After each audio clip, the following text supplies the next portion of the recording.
تخت آ جانے کے بعد حضرت سلیمان علیہ السلام نے اپنے خادموں کو حکم دیا کہ اس تخت کی شکل و صورت تبدیل کر دو تاکہ ہم دیکھیں کہ وہ اپنا تخت پہچان پاتی ہے یا نہیں۔ جب ملکہ بلقیس حضرت سلیمان علیہ السلام کے پاس آئی تو اس وقت تخت حضرت سلیمان علیہ السلام کے سامنے موجود تھا۔ ملکہ سے کہا گیا کیا تیرا تخت ایسا ہی ہے؟ اس نے جواب دیا گویا یہ وہی ہے۔ اس جواب سے بلقیس کی عقل کا کمال معلوم ہوا۔ پھر ملکہ سے کہا گیا کہ یہ تیرا ہی تخت ہے، تمہیں دروازے بند کرنے، انہیں تالے لگانے اور پہرے دار مقرر کرنے سے کیا فائدہ ہوا؟ پھر ملکہ بلقیس نے اطاعت قبول کرتے ہوئے کہا ہمیں اللہ تعالیٰ کی قدرت اور آپ علیہ السلام کی نبوت صحیح ہونے کی خبر اس واقعہ سے پہلے ہدہد کے واقعہ سے اور وفد کے امیر سے مل چکی ہے، اور ہم نے آپ علیہ السلام کی اطاعت اور فرما برداری اختیار کی۔ قرآن پاک میں ہے قال نکروا لها عرشها ننظر اتهتدي ام تكون من الذين لا يهتدون فلما جاءت قيل هكذا الشق قالت كأنه هو وأوتينا العلم من قبلها وكنا مسلمين۔ حضرت سلیمان علیہ السلام نے حکم دیا اس ملکہ کے لیے اس کے تخت کو تبدیل کر دو تاکہ ہم دیکھیں کہ وہ راہ پاتی ہے یا راہ نہ پانے والوں میں سے ہوتی ہے۔ پھر جب وہ آئی تو اس سے کہا گیا کیا تیرا تخت ایسا ہی ہے؟ اس نے جواب دیا گویا یہ وہی ہے، اور ہم کو اس واقعہ سے پہلے خبر مل چکی ہے اور ہم فرما بردار ہوئے۔ بلقیس کا تعلق اس قوم سے تھا جو سورج کی پجاری تھی، اور وہ چونکہ انہی میں پلی بڑھی تھی اس لیے اسے صرف سورج کی پوجا کرنا ہی آتا تھا، اور اسی پوجا نے بلقیس کو اللہ تعالیٰ کی عبادت اور اسلام قبول کرنے کی طرف سبقت کرنے سے روک رکھا تھا۔ قرآن پاک میں ہے وَصَدَّهَا مَا كَانَتْ تَعْبُدُ مِن دُونِ اللَّهِ إِنَّهَا كَانَتْ مِن قَوْمٍ كَافِرِينَ، اور اسے اس چیز نے روک رکھا تھا جس کی وہ اللہ کے سوا عبادت کرتی تھی، بے شک وہ کافر قوم میں سے تھی۔ تخت میں تبدیلی کر کے ملکہ بلقیس کی عقل کا امتحان لینے کے بعد اس سے کہا گیا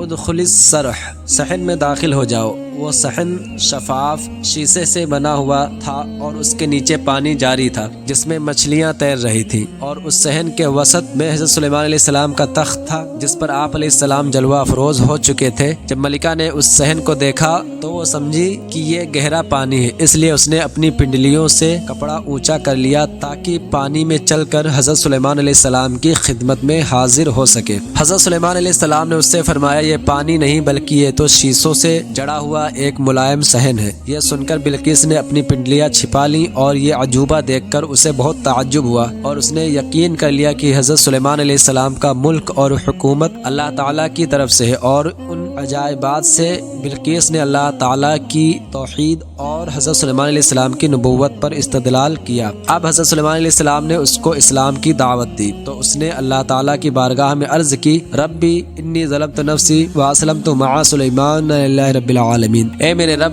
میں نے اپنے جان پر ظلم کیا اور میں سلیمان کے ساتھ اس اللہ کے حضور گردن رکھتی ہوں جو سارے جہان کا رب ہے۔ مروی ہے کہ حضرت داؤد علیہ السلام نے بیت المقدس کی بنیاد اس مقام پر رکھی تھی جہاں حضرت موسیٰ علیہ السلام کا خیمہ نصب کیا گیا تھا۔ اس عمارت کے پورا ہونے سے پہلے حضرت داؤد علیہ السلام کی وفات کا وقت آ گیا تو آپ علیہ السلام نے اپنے فرزند ارجمند حضرت سلیمان علیہ السلام کو اس کی تکمیل کی وصیت فرمائی، چنانچہ آپ علیہ السلام نے جنات کو اس کی تکمیل کا حکم دیا۔ جب آپ علیہ السلام کی وفات کا وقت قریب پہنچا تو آپ نے دعا کی کہ آپ علیہ السلام کی وفات جنات پر ظاہر نہ ہو تاکہ وہ عمارت کی تکمیل تک مصروف عمل رہیں اور انہیں جو علم غیب کا دعویٰ ہے وہ باطل ہو جائے۔ پھر آپ علیہ السلام محراب میں داخل ہوئے اور حسب عادت نماز کے لیے اپنے عصا کے ساتھ ٹیک لگا کر کھڑے ہو گئے۔ جنات دستور کے مطابق اپنی خدمتوں میں مشغول رہے اور یہ سمجھتے رہے کہ حضرت سلیمان علیہ السلام زندہ ہے، اور حضرت سلیمان علیہ السلام کا عرصہ دراز تک اسی حال پر رہنا ان کے لیے کچھ حیرت کا باعث نہیں ہوا، کیونکہ وہ بارہا دیکھتے تھے کہ آپ علیہ السلام طویل مدت تک عبادت میں مشغول رہتے تھے، اور آپ علیہ السلام کی نماز بہت لمبی ہوتی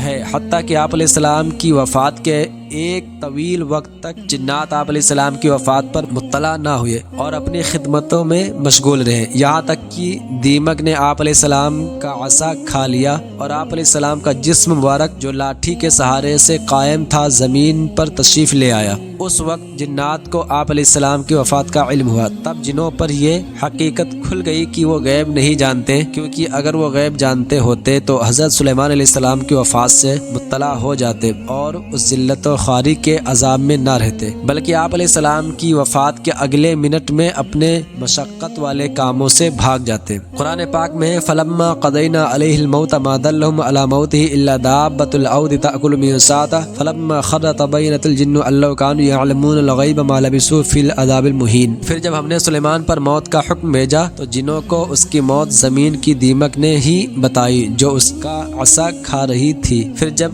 سلیمان زمین پر آ رہا تو جنوں پر یہ حقیقت کھل گئی کہ اگر وہ غیب جانتے ہوتے تو اس ذلت و خواری کے عذاب میں نہ رہتے۔ حضرت سلیمان علیہ السلام کی عمر شریف 53 سال کی ہوئی۔ 13 سال کی عمر شریف میں آپ علیہ السلام سلطنت کے تخت پر براجمان ہوئے اور 40 سال تک حکمرانی فرمائی۔ حضرت سلیمان علیہ السلام کے زمانے میں بنی اسرائیل جادو سیکھنے میں مشغول ہوئے تو آپ علیہ السلام نے انہیں اس سے روکا اور ان کی کتابیں لے کر دفن کر دی۔ حضرت سلیمان علیہ السلام کے وفات کے بعد شیاطین نے وہ کتابیں نکال کر لوگوں سے کہا۔ حضرت سلیمان علیہ السلام اسی کے زور سے سلطنت کرتے تھے۔ بنی اسرائیل کے نیک لوگوں اور علماء نے تو اس کا انکار کیا، لیکن ان کے جاہل لوگ جادو کو حضرت سلیمان علیہ السلام کا علم مان کر اسے سیکھنے پر ٹوٹ پڑے۔ انبیاء کرام علیہ السلام کی کتابیں چھوڑ دی اور حضرت سلیمان علیہ السلام پر ملامت کرنا شروع کر دی۔ ہمارے آقا محمد مصطفیٰ صلی اللہ علیہ وسلم کے زمانے تک یہی حال رہا۔ اللہ تعالیٰ نے ہمارے نبی صلی اللہ تعالیٰ علیہ وآلہ وسلم کے ذریعے حضرت سلیمان علیہ السلام کی جادو سے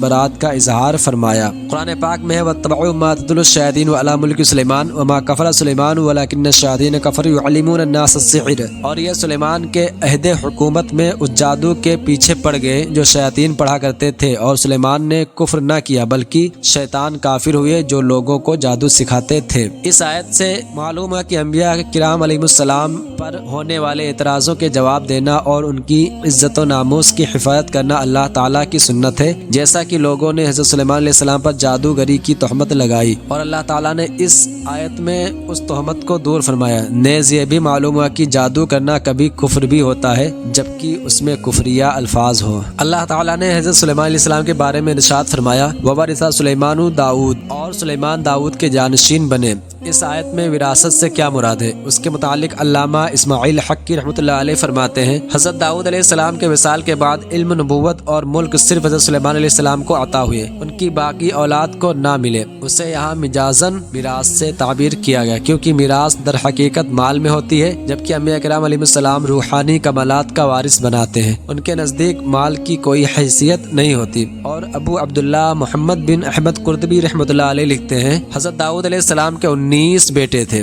ان میں سے صرف حضرت سلیمان علیہ السلام حضرت داؤد علیہ السلام کی نبوت اور ملک کے وارث ہوئے۔ اگر یہاں مال کی وراثت مراد ہوتی تو حضرت داؤد علیہ السلام کے سب بیٹے اس میں برابر کے شریک ہوتے، لہٰذا اس آیت کو اس بات کی دلیل نہیں بنایا جا سکتا کہ نبی علیہ السلام کی اولاد نبی علیہ السلام کے مال کی وراثت بنتی ہیں۔ اس کی مزید صراحت اس حدیث پاک میں ہے۔ نبی کریم صلی اللہ تعالیٰ علیہ وآلہ وسلم نے ارشاد فرمایا انبیاء کرام علیہ السلام نے کسی کو دینار و درہم کا وارث نہ بنایا بلکہ انہوں نے صرف علم کا وارث بنایا، تو جس نے علم اختیار کیا اس نے پورا حصہ لیا۔ سورہ سبا کی آیت نمبر 14 کے آخری حصے میں تبینت الجن ان لو كانوا يعلمون الغیب ما لبثوا فی العذاب المہین سے معلوم ہوا کہ جنات کو غیب کا علم حاصل نہیں ہے۔ فی زمانہ عوام کی اکثریت اس جہالت میں مبتلا ہے کہ وہ عاملوں کے ذریعے جنات سے آئندہ کے احوال معلوم کرتے ہیں۔ اس طرح بعض مرد اور عورتیں بزرگوں کی سواری آنے کا دعویٰ کرتے ہیں اور لوگ